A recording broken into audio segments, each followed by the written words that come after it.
내리야 매 신이 또롱님이야 매 저너로 신이 내요 야마옵니다 뒤롱롱로 피바옵니다 너? 에로 몇 아니야 너무 민나가 잘해 기마로 우리 끝까지는 못노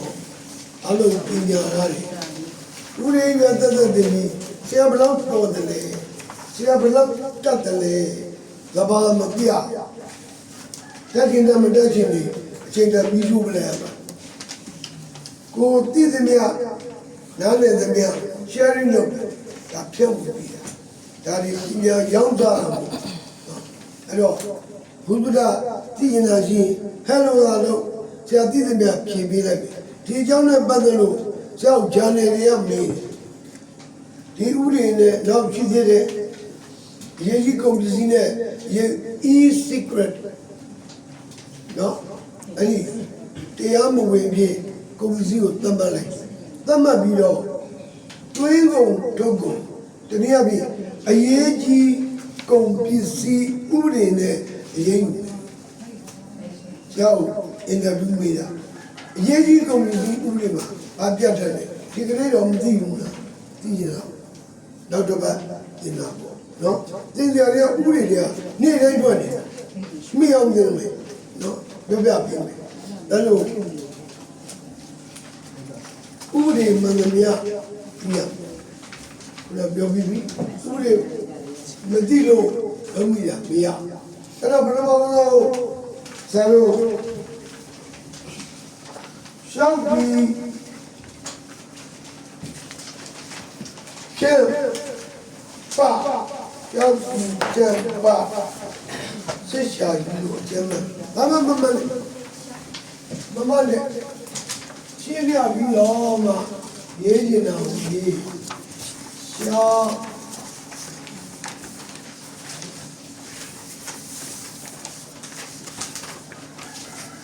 ရောက်ပြီးကျဲပါစစ်ရှာယူလွယ်လွယ်လေးစစ်ရှာပါပါဒီပါနော်ဒါအကျမ်းနဲ့ရေပါရှောင်းဒီကျမ်းပါစစ်ရှာယူဘာရောက်ပြီးတော့စစ်သေးတာရှာဖွေတာအရေးယူတာဆရာတို့ကောင်းလေးတွေပြီးစစ်ရှာအဲ့တော့ခုချင်းသွားပဲရှောင်းပါဆိုရင်ကြောက်တော့ပြောင်းတူတယ်ရှောက်တော့ဘာရင်းနေရတော့ဘောကြောက်တော့ပြောင်း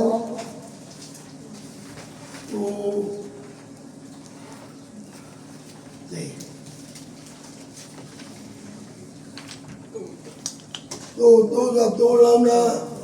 တဲဆိုတဲယူတာနောက်ပြီးမှကြတော့ဒီဆန်းအခုဒီပဲကြီး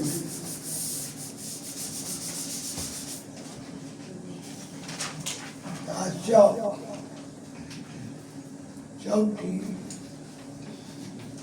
ဒီမှာရဲ့B Y D Do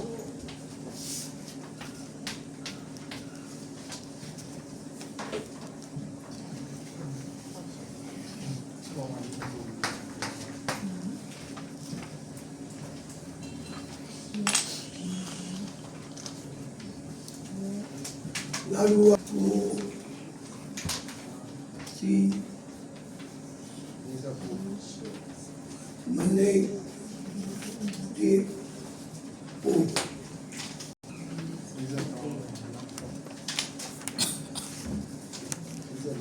ဘောကရှောက်တာကပုံမှ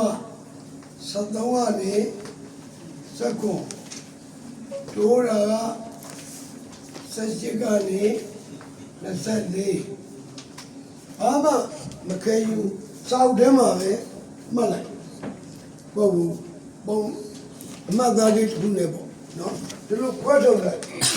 အဲ့လိုဒီဥလေးလေးလာလို့ရဒါတော့တစ်ဝက်ပဲရှိသေးတယ်ဥရပုံမှန်ပေါင်း69လို့ရှိတ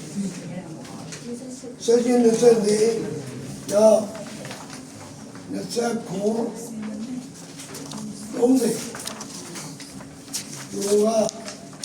31ကနေ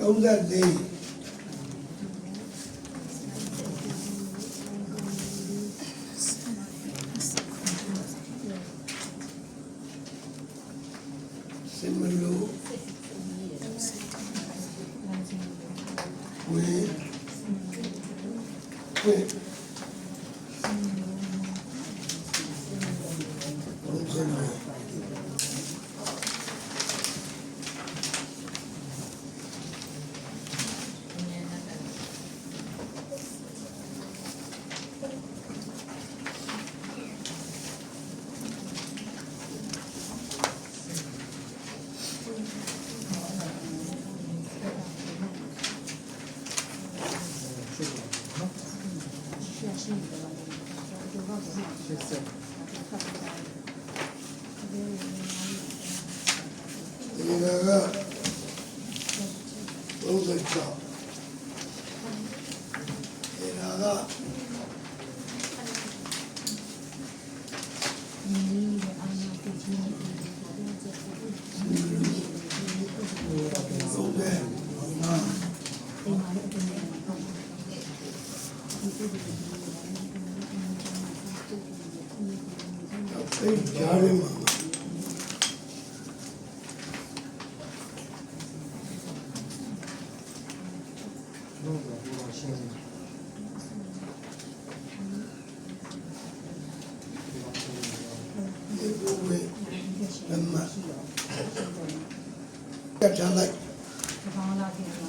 သင်္นานကျောင်းတွေအားလုံးမှာလိုက်ကြည့်အကြောင်းမသိသေးဆရာတွေကိုလိုက်ကြည့်ဘယ်သူမှမပြောသေးဘူးတော့တော့ပြောကြမှာပေါ့သင်ကြမှာပေါ့နော်အခုကျပါရေးကြီးနေတယ်ရှင်းနေလိုက်သူများဥပဒေပြဿနာတက်ငွေကြီးခွာချပြဿနာရှိလူတွေအနေရှိအရက်ကတော်သေးတယ်ဝယ်မတော့ဘာမှမဖြစ်ဘူးကိုရောင်းနေရင်ဒါတွေကိုသိတာရောင်းနေတဲ့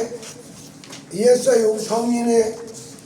နော်ဒါတွေအားလုံးပါတယ်ကိုကိုအေးစိဖတ်ဒါကိုဖတ်ပြပြီးအချိန်ဖြုံးပြီးတနအီတော့ပြီးပြန်တော့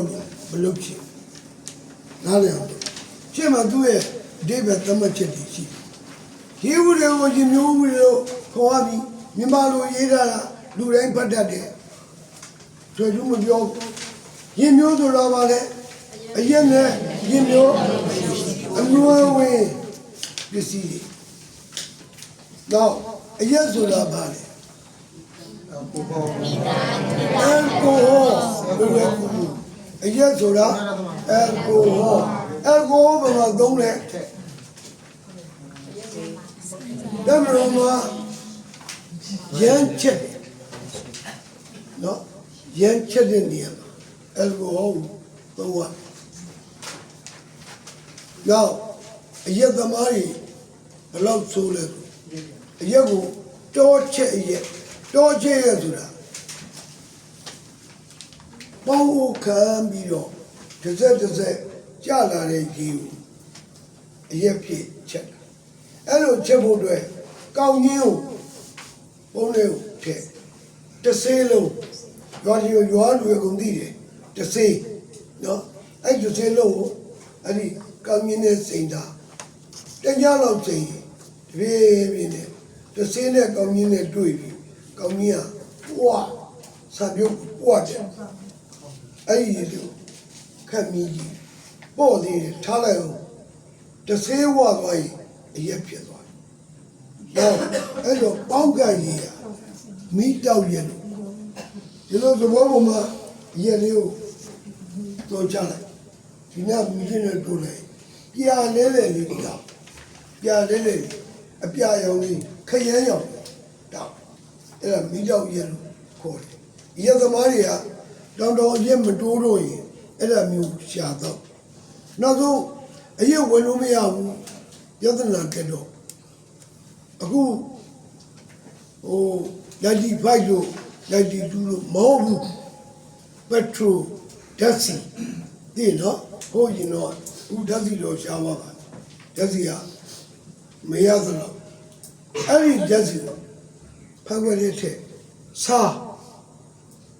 ဖြူလိုက်ခဏထားလိုက်အငွေ့ဒီဝိုင်းအဲ့ဒါတောက်တယ်ရသမားကြီးအဲ့တော့ဒီအသေးတွေနှလုံးတွေပြခတ်နိုင်နမူနာယူဆရာ95နှစ်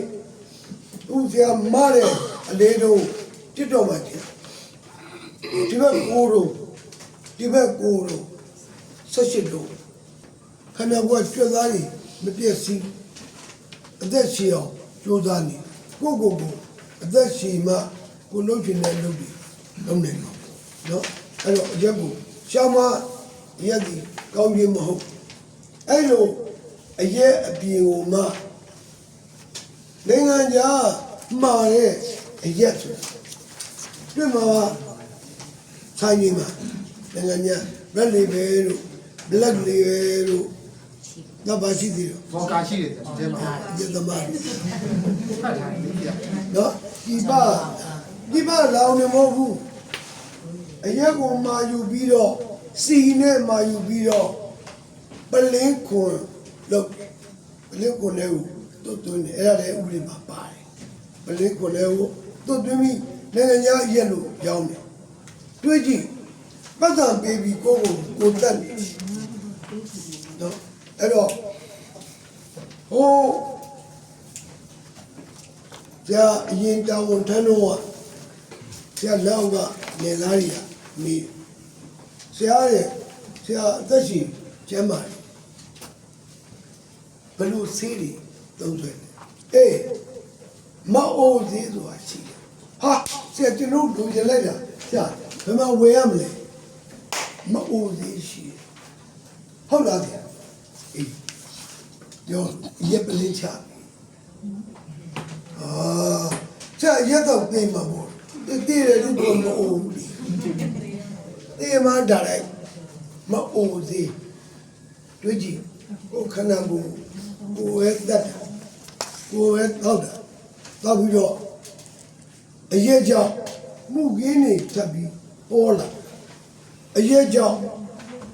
memory တွေအောက်ကို intelligent အသိဉာဏ်ချို့ယွင်းကိုမလုပ်တဲ့တော့လုပ်တာကိုမိမကိုခေါင်းဖြတ်ပြလိုက်တာဟို control လုပ်လို့မရတော့အရက်ကြောင်တာဆေးကြောင်တာလူသားရိုးနဲ့အသားနဲ့ခုတ်အထုံးနဲ့ထုတ်ဟိုတည်းအပြာအေကုမမတင်းအယိုးတွေကိုတနေရာပြည့်ခောက်တာသူတို့ခောက်တာအရင်ပြီးလူတိုင်းမလုံးကြဘူးနော်အဲ့ဒါကျူဆဲရအဲ့တော့နောက်တော့ကြည့်အောင်ပထမဦးဆုံးအရက်လိုက်စီရှောက်ထားခြင်းပြောအဲ့ဒါဆိုရင်ထုံးမကြည့်နဲ့ဘုံမှာ73ဖွင့်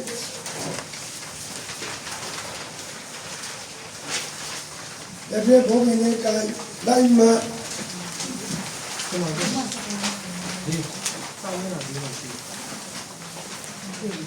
သမီးနာလေး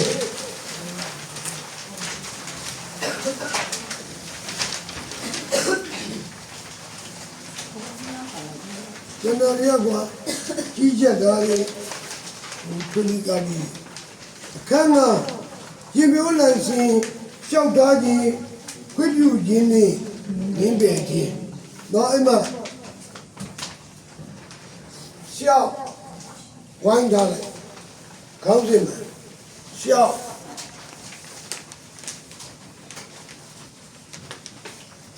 တော့ပုံမှန်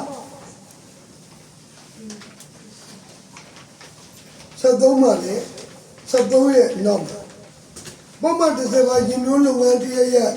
ဆောင်ရွက်လိုသူသည်ရင်မျိုးလိုင်စဉ်အမျိုးမျိုးရရှိရန်သက်ဆိုင်ရာခရိုင်ရင်မျိုးရာရှိတဲ့သတ်မှတ်ချက်များနှင့်ညီရှောက်ဝင်လိုက်နော်အဘောကခေါင်းစဉ်ကရှောက်ပြီးဒီရှောက်နဲ့အတူတူပဲဒါခေါင်းစဉ်ရှောက်ဒါကပုံမှန်73ကရှောက်ဒီလိုရှောက်ထားမယ်ဆိုရင်နဲ့နားလည်အောင်နဲ့နားတော့ဘာမှပြန်မခံဘူး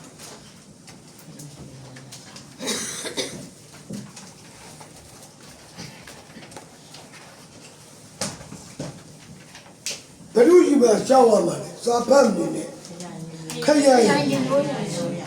ခရိုင်ရင်မျိုးရာရှိသည်ခရိုင်အုပ်ချုပ်ရေးမြို့နယ်ရင်မျိုးရာရှိသည်မြို့နယ်အုပ်ချုပ်ရေးတိုင်းရင်မျိုးရာရှိသည်တိုင်းအုပ်ချုပ်ရေးဒါလေးကိုရင်မှတယ်ဝိကြီးဌာနသူသည်ဝိကြီးဌာနရဲ့ရင်မျိုးအရာရှိအဲ့ဒီဒီနေ့နဲ့တိုင်းရဲ့ညွှန်ကြားမှုချုပ်ဒီနားမှာပါတယ်ချုပ်ဒီကနာမည်အပေါ်ဆုံးပါ ဟုတ်တယ်အဲ့ချုပ်ညွှန်ကြားမှုချုပ်လာကြည့်လိုက်လက်ချုပ်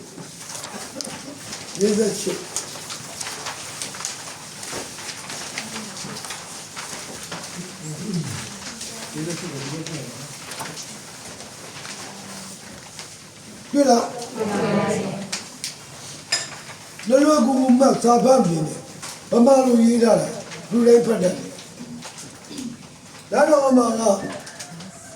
ဒီလိုင်စင်နဲ့ပတ်သက်လို့ရှောက်ချင်ရင်ခရိုင်မှာရှောက်ပါ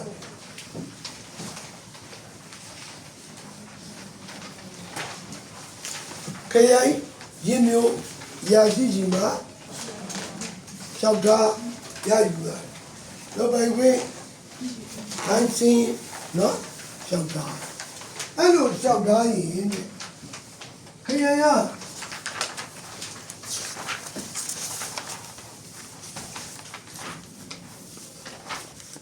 အမှန်တော့ကောင်းတယ်တော့ညနေလျှောက်ခေယုံတင်ပြခေယန်းနေတိုင်းကိုတင်ပြအဲ့ဒီအနေမှာဝင်းကြီးတန်းနော်အစိုးရအဖွဲ့အဲ့လိုမတော်အောင်လူတော်ပုံသွားနေရနံပါတ်1ခေယုံသွားချောင်းခရိုင်မှာရှောက်ว่าမြို့နယ်တွေမရတော့ရင်တော့မြို့နယ်မှာရင်မျိုးလိုင်စင်နေလိုင်စင်ရလည်းဈေးကောင်းတယ်သိန်းနဲ့ချီပြီးတော့ရတယ်စီးပွားလည်းဖြစ်တယ်အရက်ရောင်းတယ်အဲ့ဒါကိုရေလောင်းတဲ့ရေရောပြီးတော့တိုက်မိုးတော့အဲ့နောက်တစ်လုံးပေးတော့ဟာရေရောမူးနေဒါစစ်လားမစစ်လားမစစ်သားတော့ညီလို့စားဟုတ်တော့နော်ချစ်သူလေးကဘေးရပါညီလေးခွင့်၍စားလိုက် KTV မှာကမလေးကကျွေးလိုက်အဲ့ရက်တွေကရေရောထားတယ်အတုအဲ့ဒီအများတယ်အရက်တုဆရာအမှုကြီးအများကြီးလက်ခဲ့ဘူးအရက်ကိုအတုလို့ရင်းနဲ့ပလင်းနေတယ်ကိုထဲနောက်ပြီးတော့စိုက်ပျိုးရေးမှာသုံးတဲ့ပိုးသက်စီ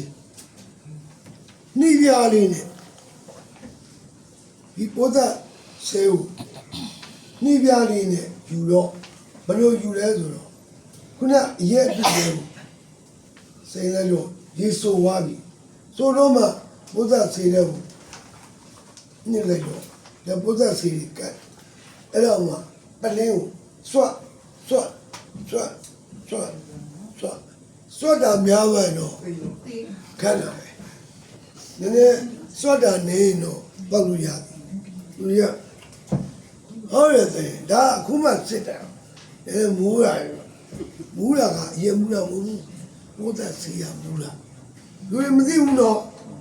ငါဘာတွေတောက်နေလဲငါဘောငါဖြည့်စည်းနေတာအဲ့လိုနားမလည်ဘူးဟာရက်တော့ပြီးတော့ရက်တော့ပဲခွဲမှလူမထင်ဘူးကခွဲရပွေးပဲလူသားတွေတော့ရလူသားတွေသူကုန်းကြိုက်မှရအမရက်တော့ပြီးပြန်လာအဲ့ဒါအဲ့ဟေးရက်ကွက်တဲ့ရှိတဲ့လူဘယ်လိုမှမကွက်ဘာလဲပေါ့တော့ဘာလို့ပေါ်လဲဒီတော့အဒီကနေခိုင်းတယ်ငါဒီနားမှာသေးပါမှုမူးလားရသမားမူးလားကျန်တော့မင်းတို့ဆာရဝေလုံးရဲ့ဆာသိပ်များနေတော့မယောင်းရတော့မတော်သေးဝိုင်းလူသေးမှုသူ့ဆိုင်မှာပေးရမှာအဲ့တော့မယောင်းတော့မူးပြီးတော့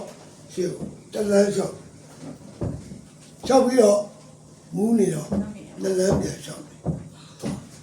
တော့ရှေ့တလန်းပြန်လျှောက်နောက်ကိုနှစ်လန်းပြန်ရောက်ရှေ့ရောက်ဘူးလေ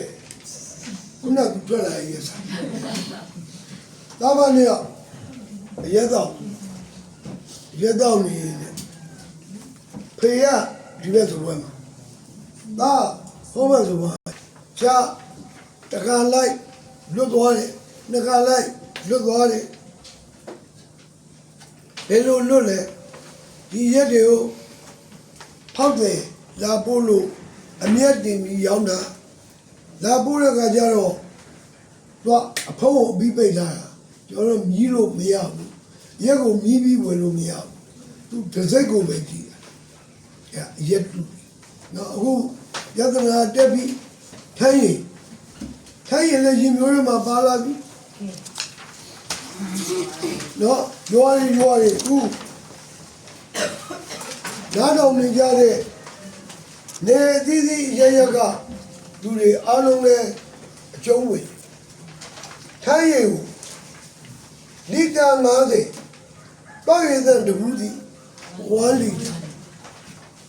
ဘူး90ဆိုရင်လီတာ90တဲ့မပူဝင်းနဲ့လက်ဝဲထားလို့ရတယ်တောက်သုံးလို့ရတယ်သူတဲ့ပူရင်ဒီဥတွေနဲ့ရေးယူခေပြောင်းသွားပြီအစားတော့ထမ်းမအောင်ပါဥတွေရိုက်ခွဲတောက်ကြအဲ့လိုမဟုတ်တော့ဝင်စစ်လို့ဒီတန်း90ကျော်ရေးယူ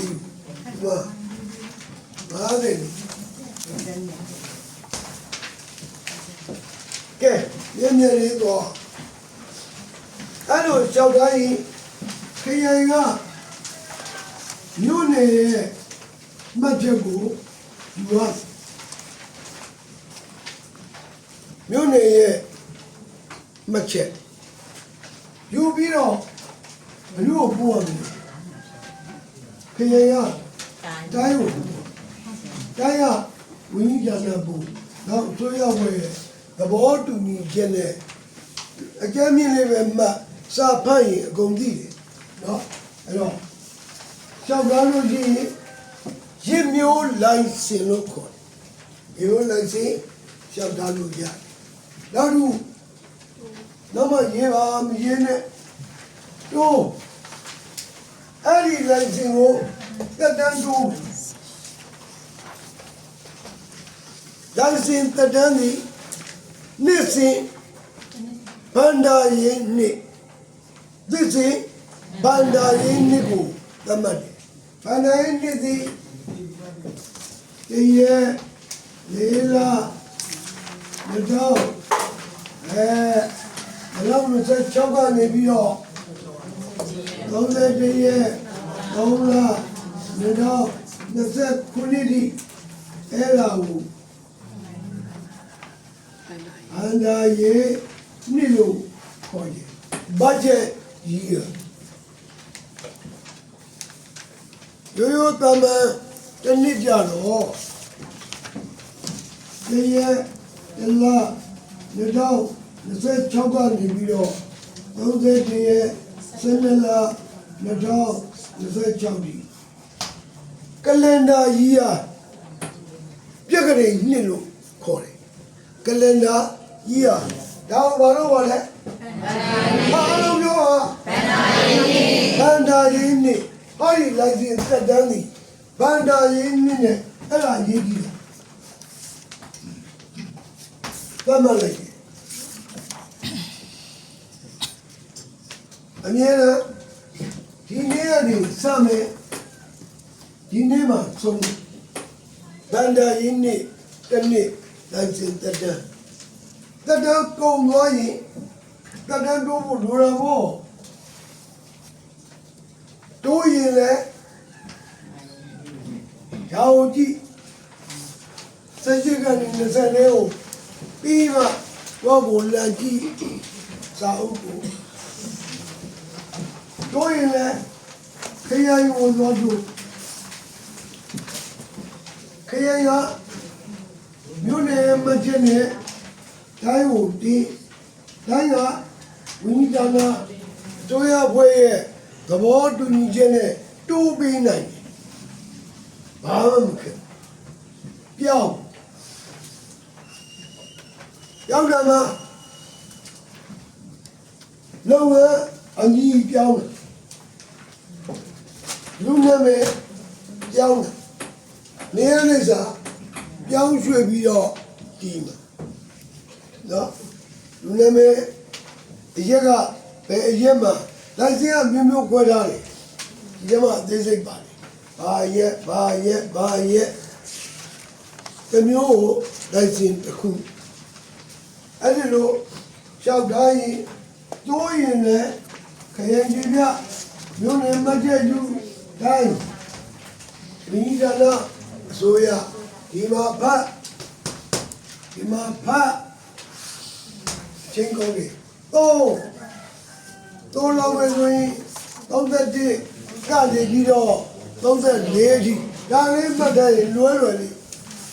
နော်ဒါလေးမှတ်ထားလိုက်အဲ့ဒါလည်းဒီလိုပဲခရိုင်ကို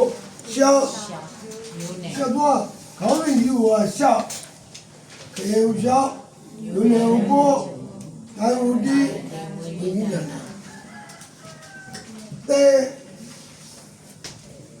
တဲ့ဘူကတော့35ဖွင့်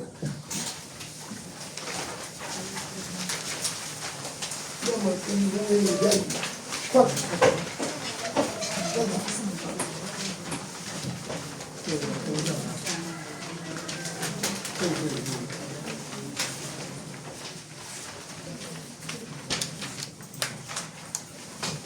ဦးစီးဌာနသည်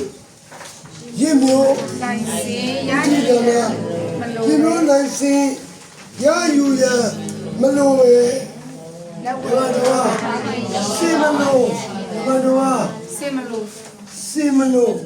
လိုက်စင်ရယူရမလို့ပဲနဲ့လက်ဝဲထားလိုက်ပြီးရှိတော့အရဲ့မျိုးစားလိုက်အရေးအတွက်ပမာဏကိုဝိညာဉ်တဏှာဤသဘောတူဝန်တို့ရာဝိညာဉ်တဏှာသဘောတူပြည့်ချက်အရာသမတ်နိုင်တယ်ဟိုလွားကြီးရေကန်ကြီးဆယ်တော့ရွာသားတွေကကျွန်တော်တို့ကြီးဆယ်လို့ဘယ်ရမလဲတဲ့အဲ့တော့ဒီကြီးကစာထုတ်တိုင်းတရားရေကန်ဆယ်တော့မလာမနေရမလာရင်သေတယ်ဒီကြီးရဲ့သေတယ်ဆိုအကုန်လုံးကြောက်ဘယ်လာမလဲအဲ့တော့လောင်တော့လေနည်းနည်းဖြေချွတ်မှာဘယ်လိုစားကြွတိုင်းတရားလာရမည်မလာရင်သေတယ်ဟုဆိုတော့လေမကြောက်ဘူး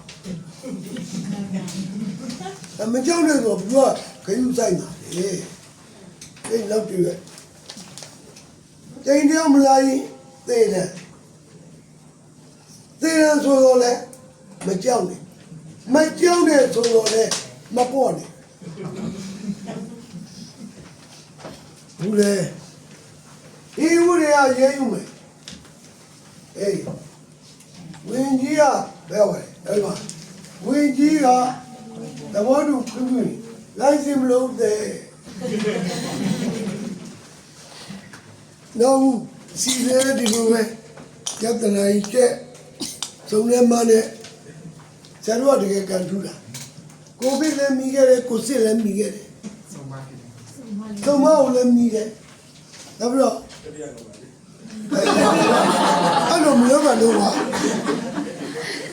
အဲ့ဒါရောမလုပ်ပါနဲ့မလုပ်နဲ့ကဲဝိဒနာ35မှာဝင်းကြီးရဲ့ဝိဒနာရဲ့သဘောတူညီချက်နဲ့တမန်နိုင်တဲ့နောက်36အဲ့ဒီအောင်နာမှာအရက်တန်ယူပို့တော်ဝေးလက်မှတ်ဆောက်ထားခြင်းခွင့်ပြုခြင်းနဲ့ညင်ပေခြင်းသက်ဆိုင်ရာခြင်းမျိုးလိုက်စဉ်ရတဲ့သူသည်ဒီမှာလျှောက်ကားပြီးပြီကြောက်လို့ရတဲ့သူသည်မိမိကြောက်လို့ဒီအရက်ဖြန့်ဖြူးခွင့်ရှိသည့်အရက်ကိုဖြန့်ဖြူးခြင်းဆိုင်ရာခြင်းမျိုးလိုက်စဉ်ရှိသူယောက်ျားချင်းဆိုင်ရာခြင်းမျိုးလိုက်စဉ်ဖြန့်ဖြူးခြင်းကိုလိုက်စဉ်တစ်ခုဒီမှာ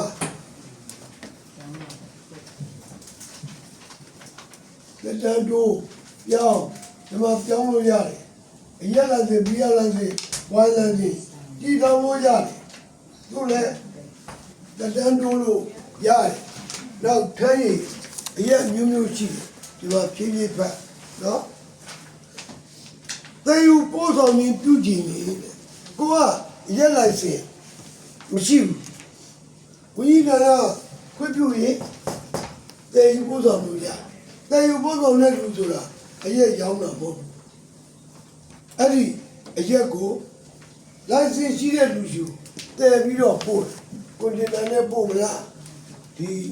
စီဘောစာလေးလိုမျိုးနဲ့ပို့မလားအဲ့လိုပို့တာကိုဆောင်ရွက်လို့ရတယ်ခရင်ဒီမျိုးရချင်းသမချက်နဲ့ခုနတိုင်းပဲဒီခရင်ရုံပဲရှောက်နော်ခရင်ကခွင့်ပေးရမယ်36ရရှောက်သားချက်ကိုရရင်သမချက်နဲ့ညီညွတ်ခြင်းရှိမရှိခရင်ကဒီစရအဓိကတော့ခရင်ပဲပုံမှန်ကကြီးရစစ်စစ်ပြီးရက်သေးဘုသောဝင်လည်းမထပ်ပေးနိုင်တယ်ညစ်ပဲနဲ့ထုံးမပေးဘူးလို့မြင်လို့ရတော့ဒါလေးပြအောက်ကကိစ္စရမြောက်သောလူစုကြီးသူပြုမဲ့ရရှိရန်သမချင်းနဲ့ညီဦးစီးကဏ္ဍကိုကြောက်ထားရမည်ဘယ်ဦးစီးကဏ္ဍရေမျိုးဦးစီးကဏ္ဍမြို့နယ်အုပ်ချုပ်ရေးမှူးသည်မြို့နယ်ရေမျိုးအရာရှိခရိုင်အုပ်ချုပ်ရေးမှူးသည်ခရိုင်အုပ်ချုပ်ရေးအရာရှိဒါတော့အကျက် BRY သုံးမျိုးဒီရက်BY ဒီရက် BRY စေုံဒီနိုင်နဲ့ခါကြည့်လိုက်ကွာဒီတိုင်းပဲစေုံဒီနိုင်နဲ့တိုးချဲနိုင်နဲ့တက်တန်းတိုးနိုင်နဲ့ပြန်အနိုင်နဲ့ပဲပြတ်နိုင်နဲ့ကြောင်းကျွနိုင်တဲ့အကုန်လုပ်လို့ရတယ်နောက်40နဲ့နှစ်ထိုင်ရင်ရောင်းကြခွင့်ဆိုင်ရာရင်မျိုးလိုက်စဉ်ရှိသူတန်းပတ်ပတ်ချင်းနဲ့ညီ40နှစ်ချမ်းပြူရောင်းကြတေယုပေါ်တော်ဒီမှာတပါးစီးပွားရေးလုပ်ဟာချမ်းပြူချင်းရောင်းကြတော့တော့လေအကျမ်းမြင့်ပြောပြထားရင်နားလေအသေးစိတ်ဒီကောက်ကိုဖတ်တော့ဒီမှာအဲ့ဒီဖတ်ပြနေ3နိုင်ကျော်တော့မှပြီးဘယ်လောက်နားလေလဲဆိုနားမလဲကျောင်းနှုတ်ကိုဝဲပြီးနော်နောက်ရေးစံအောင်ကြည့်ဒီမှာ online ကအရက်တော့ online ကရောင်းလို့ရအဲ့လိုရောင်းရင်နဲ့သတ်မှတ်ချက်နဲ့ညီ online လိုင်စင်တက်လို့ဒီလိုင်စင်နဲ့နေမရ online လိုင်စင်တော့နောက်ဒီပါသင်နေပို့တယ်အဲ့ရက်ဒီစံချိန်မီမမီသက်ဆိုင်ရာဌာနကစီစစ်အောင်မယ်စစ်စစ်ပြီးအောင်လည်းမကောင်းဒီလိုခွင့်ပြုချက်တွေယူအောင်မယ်ပို့ပြီးတော့တင်းကျပ်လာတော့ဘယ်လိုလဲဒီပါဟိုပုံမလိုင်စင်နဲ့လို့ဒီပါကနေဒီသွင်းမှာဒီတော့လိုင်စင်နဲ့လို့ဒီကိုဘူဒီကနာဒီအရက်ကိုဒီပါမှာပြင်သွင်းရည်စက်လေးတွေရောတာကဝင်ကြီးကနာဘောတူညီချက်ကြီးကန့်ကြလားကန့်တန်နိုင်လေကောက်ွက်တာမဟုတ်ဘူး။နောက်စစ်ဆေးတာရှာဖွေတာအရေးယူတာညဉ့်ညမ်းမှုကြောင့်ဒီမျိုးလိုက်စဉ်ရရှိသားသည့်လုပ်ငန်းကိုစစ်ဆေးခြင်းပြုနိုင်တယ်။လိုအပ်လို့ရှိရင်လိုအပ်ရင်မိမိကိုယ်တိုင်ဖြစ်စေဟာလေဦးကြီးကဘယ်လိုမျိုးလုပ်လို့ဦးစီးဌာနကအရာရှိတူတဲ့ဦးစီးအရာရှိတဲ့အစစ်မနှိမ့်တဲ့လူမနှိမ့်တူတဲ့ကိုယ်တဲ့လူဖွက်ပြီးတော့ညှို့ချုပ်ကိုယ်တိုင်ဆင်းဆွကြမလို့အရသာသွားပြီးညဉ့်ညမ်းမှုတို့ကဒီလိုအရက်ရောင်းကောင်းရလာတယ်လုပ်ကြမလို့သူကဖွက်ပေးလိုက်နော်အဲ့ဒါကိုခရိုင်ကြီးမျိုးရာရှိသည်မျိုးလေကြီးမျိုးရာရှိသည်ကျွန်တော်ပြပြူးစီနေရာတမျိုးချင်းနေရာရောင်းကြစီနေရာကိုတတ်မှတ်ချက်နဲ့ညီမညီစစ်ဆေးရမယ်90အဲ့ဒါတော့ဖတ်တော့ပါအရက်ရေမျိုးသက်ဝင်ပစ္စည်းရှေ့ဘက်မှာအဓိပ္ပာယ်သတ်မှတ်ချက်ပါတယ်နော်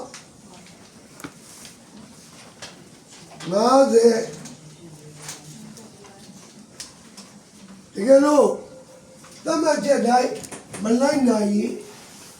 အရေးယူဆောင်ရွက်မယ်အဲ့တော့တဲ့အခက်အခဲဘာမှမရှိဘူးဥပဒေပုံမှန်ကြီးများနေ99ခုကြောက်ထားရင်ဒီတိုင်းပဲတက်တန်းတို့ရင်ဒီတိုင်းပဲတက်တန်းပဲပြည့်ရင်ဒီတိုင်းပဲနေရာပြောင်းပြီးဒီတိုင်းပဲရှောက်အမိပြောင်းလဲဒါပဲအဲ့ဒါမျိုးရေတော့99ခုရှိနော်ဒီကဒါကိုနားလည်ရင်ရေမျိုးရာရှိသည်ဘယ်သူလဲခရိုင်ရှောက်ရင်ဘယ်မှာရှောက်ရမလဲတက်ပြင်းရောတက်တန်းတို့ရောဒါပဲအသိမလိုက်ပါနော်ဘယ်လိုကူကျန်တော့နောက်တစ်ချိန်မှာဒါယူတဝက်ဆရာတော်ဆက်တင်လို့တဲ့ဆန္ဒမရှိအဲ့တော့ဘယ်ပုံမှန်ကျူးလို့တော့မလားဘယ်ပုံမှန်ဒီဘယ်လောက်အဲ့ဒါအလွတ်ကျလို့လည်းမရဆရာလည်းအလွတ်မရကြည့်ပြီးတော့ပြောလဲနားကြီးရလည်းပဲနော်ကိုကိုနေလာကြည့်အဲ့တော့ပြောစရာဘူးတော့ရှိအရေးကြီးတာခု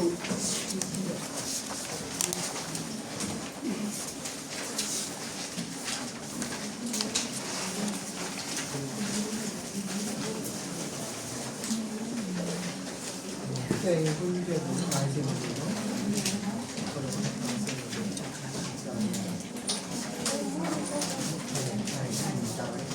ချုပ်လာတယ်ပြေးအောင်လာအောင်အဲဒါလည်း အဲ့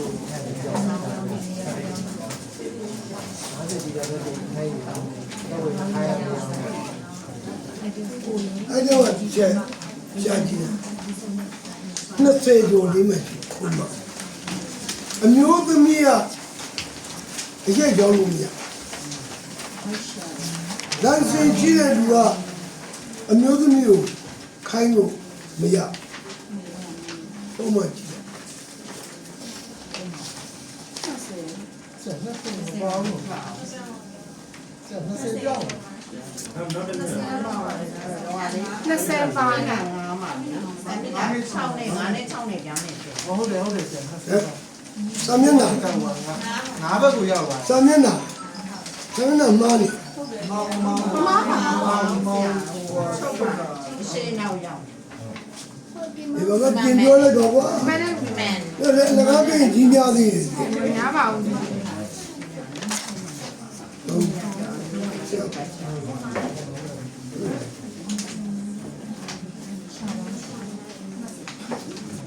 ရှာပွေးရေးယူပြီးတွဲပြီဘယ်သူမှမတွေ့ဘူးဟိုလည်းအခုကမနေရှာ90မှနှစ်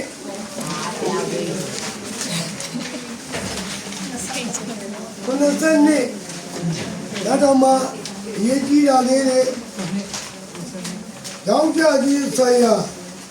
ပြင်တို့နိုင်စဉ်ရရှိသူညီသူမြအရေးရောင်းကြခြင်းပြုသည့်နေရာတွင်မြင့်တာမျိုးသမီးကိုခိုင်းစေခြင်းသို့မဟုတ်ခိုင်းစေခွင့်ပြုခြင်းမပြုရနော်အဲ့ဒီလိုအမျိုးသမီးကိုခိုင်းစေမယ်အရက်ကောင်တာထားမယ်တောင်းပြဖို့ခွင့်ပေးအမျိုးသမီးကိုလက်စင်မရဘူးတော့အမျိုးသမီးလက်စင်သုံးမလျှောက်နဲ့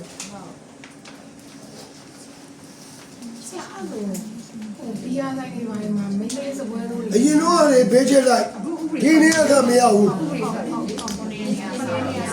မရောတော့နားတော့အဲ့ဒီလိုအမျိုးသမီး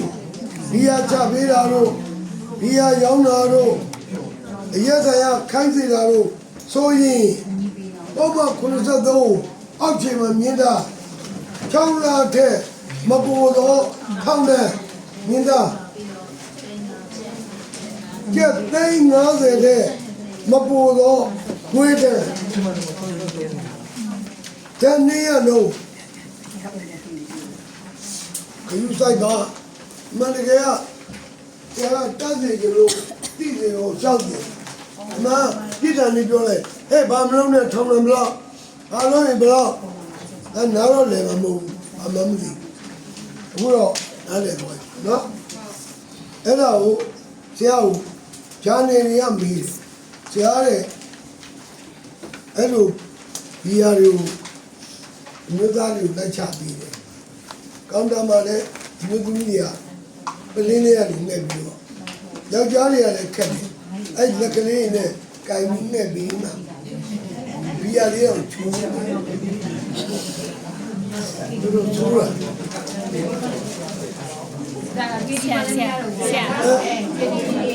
မမရတော့ကြော်ညာလည်းမင်းကလေးကြော်ညာလို့မရတော့ ဆရာကဂျင်းကြီးပါဘူး 像我嘞，干三妹了的， ဒါလည်းပြောကြည့်တယ် 干三妹了的，慢慢先，超色锅先，超色锅加鸡翅，超色。 ဟေးအားတော့မဟုတ်ဒီကြောက်လို့ဒီကြုံနေတော့မဟုတ်ဘူးဒီလို့တော့69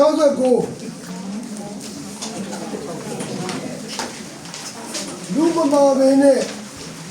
တော့ကတော့သူထက်လိုက်ရင်နဲ့ပြီးမလုံးတော့ကကြီးပါခါခွေတော့သုံးပြီးအများပြည်သူတန်းအွန်လိုင်းစနစ်ဖြင့်တောင်းကြခြင်းမပြုရအွန်လိုင်းနဲ့ထုတ်ပိုးပြီးတော့ဒီလိုပို့လို့ မရဘူးဘူးဆိုင်ကအဲ့ဒါကြီးကြောညာဆိုင်ဖို့အရေးကြောညာဆိုင်ဖို့မနေ့တော့မူးတယ်သူပြောမှလားဆိုင်ဖို့ထူတာရဲစွဲပေါ်ပြကြောညာတာကြောညာချိတ်ဆွဲတာကြောညာကတ်တာလက်ကမ်းဆိုင်ရွဲဝင်ငါတာတနည်းနည်းနဲ့ကြောညာတာအဲ့နာသူရှင်တော်ဝိုင်းဒီဘက်နဲ့တို့ရသူရှင်တော်ဝိုင်းတောင်နေအဲ့နာခါကြီးရောင်းပမာဏမြင့်ပြစီရဟုတ်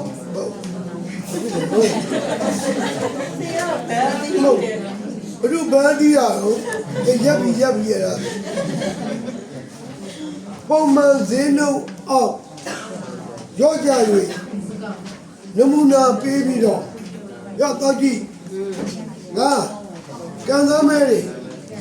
နော်ဝယ်ယူမှုကိုအပူဆုံး buy one get one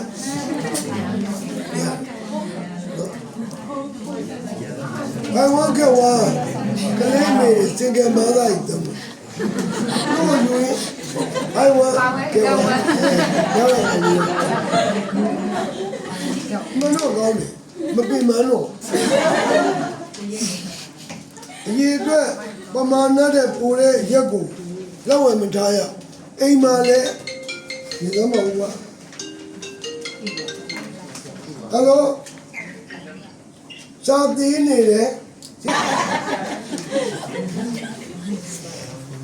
ဟုတ်တော့ဆရာဘာမြောက်မင်းတို့လည်းအကဲခတ်ပါဆရာနေတယ်သွားလာပြောစီဦးတဲ့ဟာလေအမမပြောဘူးလားဘာလို့မလို့ကောက်ကြည့်လိုက်ခင်းရင်လို့ဘာလို့နေနေကူးနေရပါမင်းတို့ကခင်ញင်ကမှလေအလို့လို့ကတော့ပဲဖဲပြင်းနေအဲ့ဒါလေးဖင်ကျွတ်တယ်လို့တန်ရွေးနဲ့ခွာကြတော့ခင်ញင်လို့ခင်းတော့ဘာလို့မှလဲလို့စိတ်ကတိုးလာရဘာဖြစ်လို့အဲ့ဒါယူမဟုတ်လိုက်ပေါ်မှာလို့ကလေးတွေကမလုပ်သေးရဘလော့ပေးပါလို့မဘလော့ဘူးလားသူခိုးကြည့်နေတာပြောတော့ဘလော့တွေတွက်တက်လာတယ်နောက်တစ်ယောက်စီဟာမနေ့သုံးလာရောကလုံးလေဟုတ်ဘာလဲရေးကြည့်လည်းမင်းလူသားမှုလားလူရဲမှုလားဟယ်လိုဦးတမီအဲ့လိုမရဘူးအဖိုးကြီးဝါခေါ်တဲ့ငါနဲ့ တော်ပြီဖြတ်တယ်ကွာသူများကြောင့်လည်းပြောငါကြောင့်လည်းပြော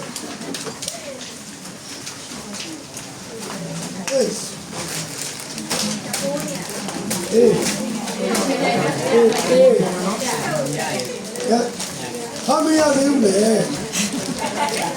ရောဘာမှမရတယ်ဟုတ်ပြီတော့နေရောကိုပြေးလိုက်